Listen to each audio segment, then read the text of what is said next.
எப்போதும் பொறுத்திருக்கும் பொறுமை ஒரு நாள் வெடித்துவிடும்.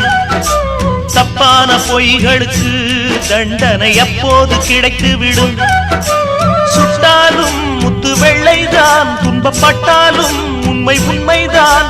சட்டங்கள் கூட குற்றங்களாகும், சத்தியமாறாது. அந்த சந்திரன் கருக்காது, கங்கை சங்குக்குள் அடங்காது. நல்லோரை பழி சொல்லும் ஒரு பொல்லாத உலகமடா. பிற கண்ணீரை விலை பேசும் மனம் கல்லான மனிதரடா. இங்கு எல்லோருக்கும் பொதுவாய் உண்மைகள் எதுவென்று காலம் சொல்லுமடா. இங்கு எல்லோருக்கும் பொதுவாய் உண்மைகள் எதுவென்று காலம் சொல்லுமடா. இங்கு எல்லோருக்கும் பொதுவாய் உண்மைகள் எதுவென்று காலம் சொல்லுமடா.